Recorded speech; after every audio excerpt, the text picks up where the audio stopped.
नमस्कार. सगळ्या इलेक्ट्रॉनिक आणि प्रिंट मीडियामधील पत्रकार मित्रांचे स्वागत आहे आणि आभार सुद्धा आहे. मी आज अतिशय महत्त्वाच्या मध्य भारतातील नागपूर शहराचा पोलीस आयुक्त म्हणून कार्यभार स्वीकारलेला आहे. या ऑरेंज सिटी किंवा टायगर कॅपिटल मध्ये मी पहिल्यांदाच काम करत आहे. निश्चितपणे खूप मोठी जबाबदारी आहे. माननीय मुख्यमंत्री महोदयांनी जो विश्वास या ठिकाणी काम करण्याच्या अनुषंगाने माझ्यावरती टाकलेला आहे, त्यांच्या आणि DGP महाराष्ट्र यांच्या ज्या अपेक्षा आहेत, कोर पोलिसिंग कशा पद्धतीनं झालं पाहिजे, कायदा आणि सुव्यवस्था कशी राहिली पाहिजे, गुन्ह्याचं प्रतिबंध आणि नियंत्रण कशा पद्धतीनं असलं पाहिजे, कन्व्हिक्शन रेट कसा वाढला पाहिजे, महिला, लहान मुलं, weaker sections of the society, युवक यांच्या प्रश्नांना कसं प्राधान्य दिलं पाहिजे, हे प्रकर्षानं आणि प्राथम्यानं पाहिलं जाईल. माननीय DGP सरांनी दिशा नावाचं एक प्रेझेंटेशन ऑनरेबल CM सरांना दिलेलं होतं आणि तेच प्रेझेंटेशन त्यांनी प्रत्येक युनिटमध्ये सर्वांना दाखवलेलं आहे. आणि त्या अनुषंगानं एक बर्ड चार्ट, एक टाईमलाईन ठरवून जनसामान्यांच्या सेवेसाठी पोलिसांनी कसं काम केलं पाहिजे या अनुषंगाने तो ब्लूप्रिंट दिलेला आहे. पण निश्चित अतिशय संयतपणे, जबाबदारीनं, प्रोफेशनल आणि कोअर पोलिसिंगला समोर ठेवून आणि सगळ्यात महत्त्वाचं नागरिकांच्या सहभागानं, प्रत्येक पोलीस हा गणवेशासह नागरिक आहे आणि प्रत्येक नागरिक हा गणवेशरहित पोलीस आहे. लोकांना बरोबर घेऊन काम करण्याचा आमचा सगळ्यांचा टीम म्हणून प्रयत्न राहील. स्मार्ट पोलिसिंगचं उद्दिष्ट ऑनरेबल PM सरांनी पूर्ण देशभरामध्ये दिलेलं आहे आणि स्मार्टचं फुल फॉर्म त्यांनी जो दिलेला आहे, स्ट्रिक्ट आणि sensitive, S, M modern and mobile, A alert and attentive, R responsible and responsive, आणि T trained and techno savvy या अनुषंगानं काही उद्दिष्ट दिलेली आहेत. ती हळूहळू वास्तवात उतरण्यासाठी सगळं पोलीस दल काम करत आहे. सगळ्यात महत्त्वाचं, आमच्या खांद्यावर जे IPS लिहिलेलं आहे, ब्रिटिश काळात फक्त IP सर्व्हिस होती आणि स्वातंत्र्यानंतर आपण IPS मध्ये त्याचं पण परिवर्तन झालं. त्यातलं S स्टँड्स फॉर सर्व्हिस. त्यामुळे सर्वसामान्य लोकांची सेवा करणं, घाबरायचं असेल तर फक्त गुन्हेगारांनीच पोलिसांना घाबरावं. बाकी सर्वसामान्यांच्यासाठी आम्ही अहोरात्र तत्पर आणि कार्यरत पूर्वीही होतो आणि आत्ताही आणि यापुढेही राहू. थँक्यू. तुम्ही घाबरण्याचा आता बोलला. काही दिवस आधी तुमच्या संघाच्या कार्यक्रमाच्या क्लिपवरनं नागपूर शहरातले जे काँग्रेस अध्यक्ष आहेत त्यांनी असं म्हटलेलं आहे की तुम्ही पोलीस आयुक्त म्हणून रुजू झाल्यानंतर त्यांचा एन्काउंटर होऊ शकतो, कारण इथला काही भाजप नेत्यांना त्यांना अर्बन नक्सली असल्याचं संबोधलं होतं. त्यावरून त्यांनी एन्काउंटरची भीती व्यक्त केली होती तुम्ही रुजू झाल्यानंतर. आणि त्यालाच ॲड करून असं विचारतो सर, त्या भाषणामुळे किंवा त्या क्लिपमुळे खूप त्याच्यात वेगवेगळे अर्थ काढले जाते. तुम्हाला काय वाटतं? एकच उत्तर मी देईल, त्यामुळे अजून त्या अनुषंगाने काही प्रश्न असेल तर विचारू शकतो. हे पहा, सगळ्यांचा आम्हाला प्रचंड आदर आहे, सन्मान आहे. विथ ड्यू रिस्पेक्ट मी आपल्याला हे सांगू इच्छितो की मी एक भारतीय पोलीस सेवेतला अधिकारी आहे. माझी कटिबद्धता ती जी आहे ती भारतीय संविधानाशी आणि संविधानातल्या मूल्यांशी आहे. त्यात जी मार्गदर्शक तत्त्व सांगितलेली आहेत रूल ऑफ लॉ मेंटेन करणं हे माझं प्राथमिक कर्तव्य आहे. आणि या ठिकाणी डॉक्टर बाबासाहेब आंबेडकरांची दीक्षाभूमी आहे. त्यामुळे त्यांच्या विचारांशी, तत्वांशी आणि घटनेतल्या मूल्यांशी आम्ही पाईक होतो आहे आणि राहू सुद्धा. पोलिसिंग हे रिॲक्टिव्ह आणि प्रिव्हेंटिव्ह आणि प्रोॲक्टिव्ह हे तिन्ही स्वरूपांचं असतं. एज्युकेशन, अवेअरनेस आणि एन्फोर्समेंट हे पोलिसिंगचे भाग असतात. कायद्याचा ज्यावेळेला आम्ही अंमल करतो त्या अंमलाबरोबर जनजागृती करणं आणि शिक्षण, लोकांमध्ये प्रबोधन करणं हे सुद्धा पोलिसांचं कर्तव्य आहे. त्यामुळे ज्या सामाजिक, सांस्कृतिक संघटना असतात त्यांचे जे रचनात्मक आणि होकारात्मक कार्यक्रम होतात त्या कार्यक्रमामध्ये जाणं आणि तिथल्या युवकांना, वृद्धांना, मुलांना, स्त्रियांना मार्गदर्शन करणं, प्रबोधन करणं हे आमचं कर्तव्य आहे. अगदी 4 दिवसापासून या विषयावरती खूप चर्चा होत आहे. त्यामुळे मी हे सांगू इच्छितो की हा जो कार्यक्रम आहे तो 19 एप्रिलला आयोजित करण्यात आलेला होता. याचं निमंत्रण घेऊन सकल हिंदू समाज, सानपाडा इथले प्रतिनिधी माझ्याकडे आलेले होते. हे प्रतितयश आर्किटेक्ट्स, डॉक्टर्स, चार्टर्ड अकाउंटंट्स असे प्रतिनिधी मला निमंत्रण द्यायला आलेले होते. आणि ते निमंत्रण माझ्याकडे अजूनही आहे, ज्यामध्ये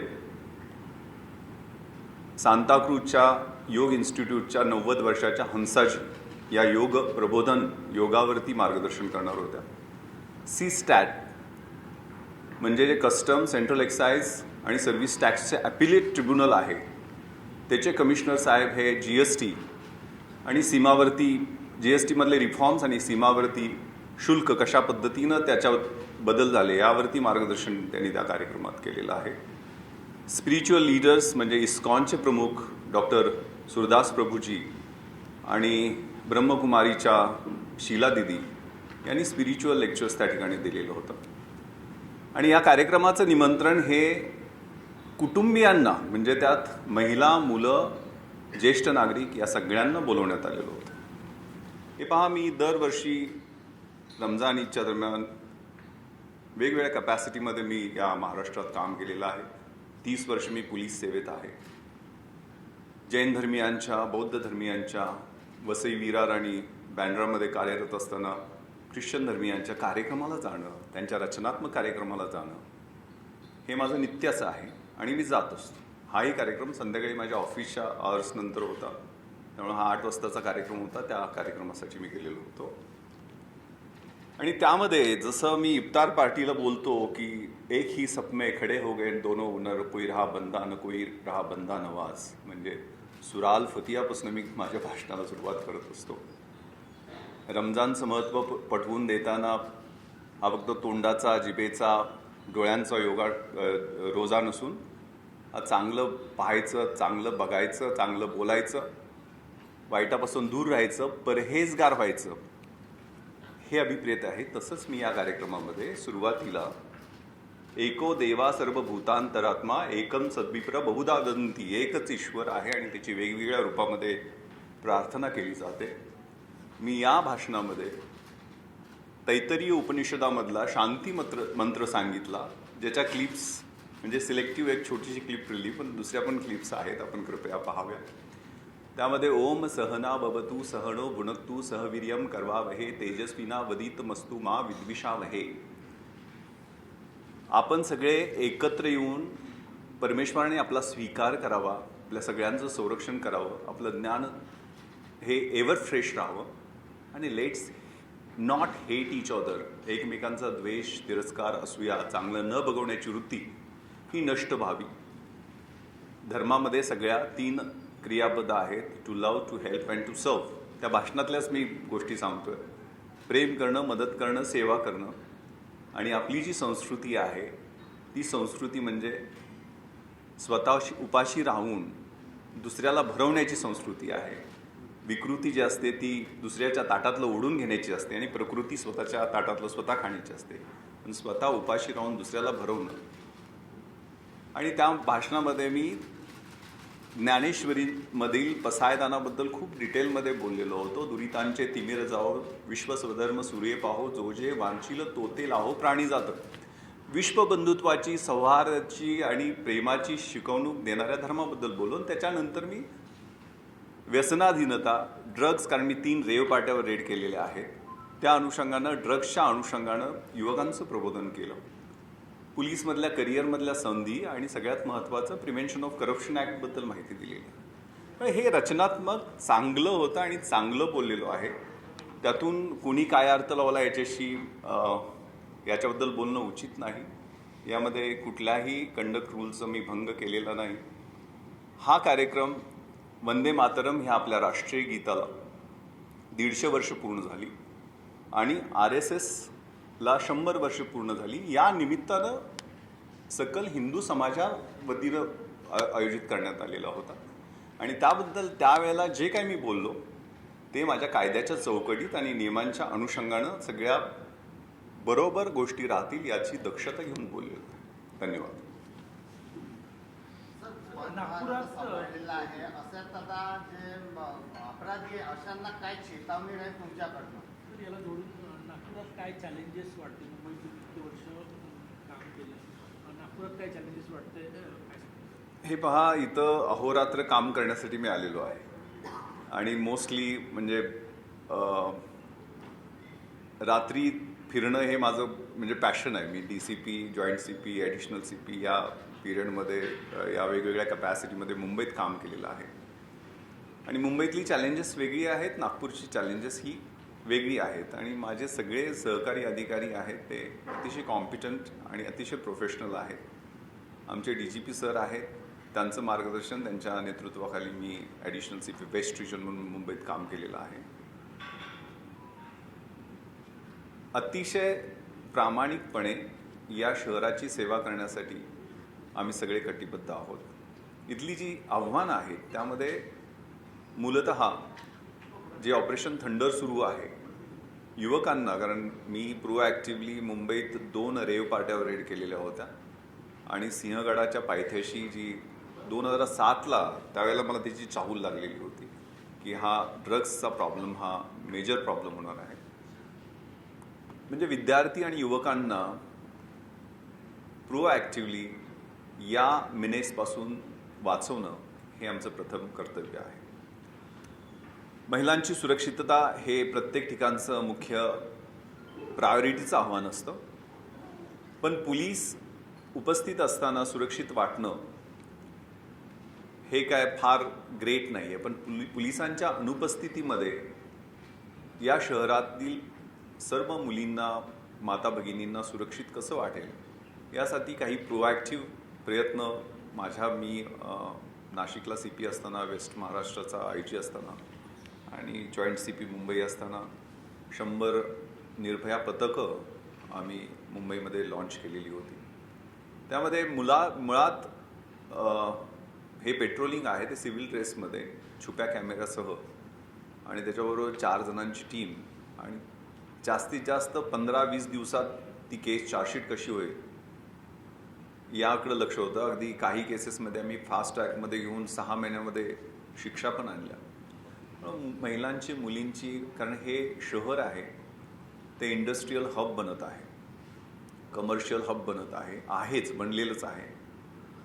आणि इथं इव्हिडन्स बेस्ड पोलिसिंग म्हणजे कसं आहे, अनेकदा आपण प्रॉब्लेमचं डायग्नॉसिस करतो. जसं एखादा आपल्याला आजार असेल आणि त्याचं डायग्नॉसिस केल्यानंतर उपचार कसे करायचे हे आपण ठरवलं पाहिजे, न की सगळ्या रोगांना एकच औषध दिलं पाहिजे.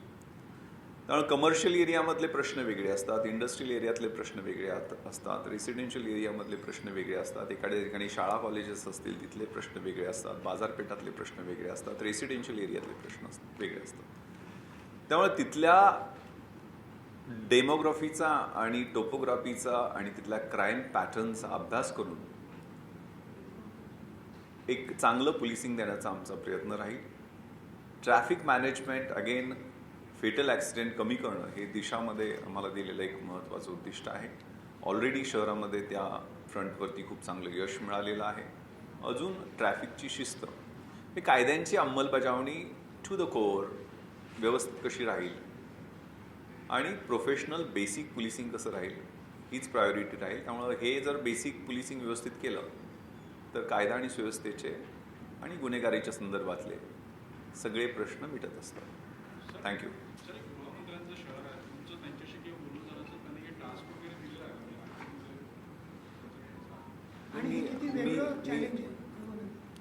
मी सरांच्या नेतृत्वाखाली IG western Maharashtra, IG Marathwada पूर्ण 8 जिल्ह्यांचा आणि नंतर CP मुंबई, CP नाशिक आणि जॉईंट CP मधला 1 वर्षाचा कालावधी त्यांच्या नेतृत्वाखाली त्यांच्या प्रायोरिटीज काय आहेत ते मला पूर्ण माहीत आहे. त्यामुळं त्यांच्या अनुषंगानं त्यांनी रोड मॅप दिलेलाच आहे आणि तो 100% इम्प्लिमेंट कसा होईल यासाठी अहोरात्र. हे पहा, इथं आम्हाला फक्त आणि फक्त सेवा करायची आणि प्रामाणिक सेवा करायची आहे आणि त्यासाठी जे काही रूल बुक्समध्ये नियम आहेत आणि कायदे आहेत त्याची व्यवस्थित अंमलबजावणी करण्याचा आमचा पूर्ण प्रयत्न राहील. Thank you so much. Sir, thank you. एकच प्रश्न होता. मी मगाशी म्हटलं की पोलिसांना फक्त गुन्हेगारांनी घाबरलं पाहिजे, बरोबर आहे? पण नागपुरात गेल्या 1.5 महिन्यात अशा घटना घडलेल्या आहेत की जवळपास 14 ते 15 पोलिसांना रस्त्यावर एकदम मारहाण केलेली आहे किंवा त्यांच्याशी अभद्र व्यवहार केला. आता परवाला इथून सीताबर्डी पोलीस ठाण्यात तिथे एक अशीच घटना घडली आहे. पोलिसांबद्दलच गुन्हेगारांमध्ये बचत नाही, धाक नाही. याच्यावर आपण कसं टॅकल करणार? दिस इज द मेजर इश्यू. नाही, बेसिकली स्वॉट ॲनालिसिस सरांनी करायला सांगितलं आहे आम्हाला. स्ट्रेंथ, विकनेसेस, अपॉर्च्युनिटीज आणि थ्रेट्स या 4 फ्रंटवरनी तरी आम्हाला दिशामध्ये टार्गेट्स दिलेले आहेत. त्यात सगळ्यात महत्त्वाचं पोलीस अधिकारी आणि कर्मचाऱ्यांचं मनोबल वाढवणं. मी एका हवालदाराचा भाचा आहे. माझे सख्खे मामा हे पुणे पोलीस दलामध्ये हवालदार होते. माझी सख्खी बहीण एका सब इन्स्पेक्टरनं दिलेली होती. रिटायर होताना ते DYSP झाले आणि मी स्वतः IPS अधिकारी आहे. त्यामुळे तिन्ही टप्प्यावरती ज्या काही प्रश्न असतात, समस्या, कारण लहानपणी मी पोलीस क्वार्टर्समध्ये प्रत्येक सुट्टीला आईबरोबर जायचो, त्यावेळेस राहिलेलो आहे. त्यामुळे पोलीस कर्मचारी हे माझे फॅमिली मेंबर्स आहेत आणि ती इम्पती माझी नेहमीच राहणार आहे. त्यामुळे त्यांच्यावरती कुठला कोणी हात टाकत असेल तर तो माझ्यावरती हात टाकला आहे किंवा पोलीस दलावरती हात टाकला आहे आणि त्याचा समाचार कसा घ्यायचा ते आम्हाला चांगलं कायद्याच्या चौकटीत राहून माहीत आहे. त्यामुळं पाहूयात. थँक्यू. मला नागपुरात बाल गुन्हेगारांची संख्या झपाट्याने वाढते. प्रत्येक गुन्ह्यामध्ये गुन्हेगारी आरोपी आपल्याला पाहायला मिळतात. आता हे प्रश्न आहेत ते कशा पद्धतीनं डील करायचं ते त्या, कारण मी ड्रग्सच्या अनुषंगानं ANC मध्ये असताना अँटी नार्कोटिक सेलचा माझ्याकडे चार्ज होता 1.5 वर्ष मुंबईमध्ये. त्यावेळेला तिथली डिलिक्वन्सी लहान मुलांमध्ये, त्यात क्रिमिनल सायकोलॉजी हा छोटासा इश्यू असतो. कारण प्री फ्रॉन्टल कॉर्टेक्स 16 ते 20 या वयामध्ये डोक्याचा पुढचा मेंदूचा भाग विकसित होत असतो आणि त्यामुळे चांगलं काय वाईट काय हे कळत नाही आहे. तर ते जे वय आहे ते 16वं वर्ष धोक्याचं म्हणतात. त्या वयामध्ये मुलांना व्यवस्थितपणे वेगवेगळ्या माध्यमातून काउन्सिलिंग करून त्यांना कायद्याचा बडगा दाखवून, कधी म्हणजे मी या निर्भया पथकाच्या अनुषंगानं मी आपल्याला सांगू इच्छितो, एकट्या वेस्टर्न महाराष्ट्रामध्ये मी 3 वर्ष IG होतो. त्यावेळेला 80,000 लोकांवर कारवाई केली. तर 80,000 मधल्या 79,000 कारवाया या फक्त वॉर्निंगच्या होत्या. पण त्यात युवकांच्यावरती आणि ह्यांना आपण काही क्रिमिनल रेकॉर्ड बनवत नाही, पण एक वॉर्निंग, दुसऱ्या वेळेला पनिशमेंट. त्यामुळे त्या टीनएजमधले असणारे इश्यूज आहेत, ती डिलिक्वन्सीची आहे, ती डील करण्यासाठी समाजातल्या वेगवेगळ्या घटकांचं मार्गदर्शन आणि मदत घेण्यात येईल. समाज हा बटाट्याच्या ढिगासारखा नसतो, तो डाळिंबासारखा बांधून ठेवलेला असतो. ते बांधण्याचं काम आईच्या गर्भातनं सुरू होत असतं.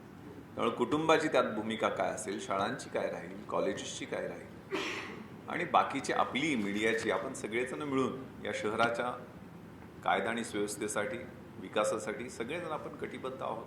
मग सगळेजण एकत्र येऊन या नवीन जनरेशनला विशेष करून, कारण ज्या पद्धतीच्या सोशल मीडियावरती आणि इंटरनेटवरती ज्या कबाडं खुली झालेली आहेत ते अनकंट्रोलेबल आहे आणि ते कशा पद्धतीने सायबर क्राईम हे मुख्य उद्दिष्ट आहे त्याला रोखणं. कारण पूर्वी ड्रग्सचा गोल्डन क्रिसेंट आणि गोल्डन ट्रायंगल मधला trade was $1,000 billion. I am telling about 2015. पण आज सायबर क्राईम मधला जो ट्रेड आहे तो $10 ट्रिलियन. आपली इकॉनॉमी आपण उद्दिष्ट बघतोय की $5 ट्रिलियन होईल. तर भविष्यकाळातल्या काळातली चॅलेंजेस काय आहेत ती ओळखून आपण सगळ्यांनी, हे काय पोलीसच फक्त प्रश्न सोडवत नसतात, आपण सगळ्यांनी मिळून आपल्या पुढच्या जनरेशनसाठी अतिशय जागरूकपणे प्रोॲक्टिव्हली काम करण्याची आवश्यकता. Thank you so much. विश्वास असं एक असा विषय होता की सिंगल साहेब जेव्हा CP होते आपल्याकडे, तर त्यांनी वेगवेगळ्या आता त्यांनी अनेक पोस्टिंग्स केल्या, नवीन PI चेंज केले, काही DCP चेंज केले आणि त्यांचे वेगवेगळे ऑपरेशन्स त्यांनी राबवले.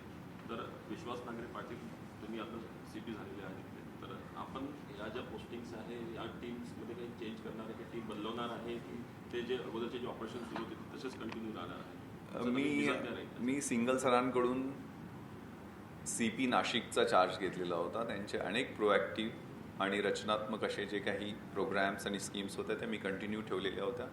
आम्ही टीम एकत्र मिळून टीम म्हणून काम करत असतो. प्रिडेसेसर सक्सेसर असा काही सिंड्रोम आमच्यामध्ये नाही आहे. आम्ही सगळेजण इंडियन पोलीस सर्व्हिसमधले अधिकारी आहोत आणि एकमेकांच्या विचारांनी देवाणघेवाणातून काम करत असतो. Thank you so much.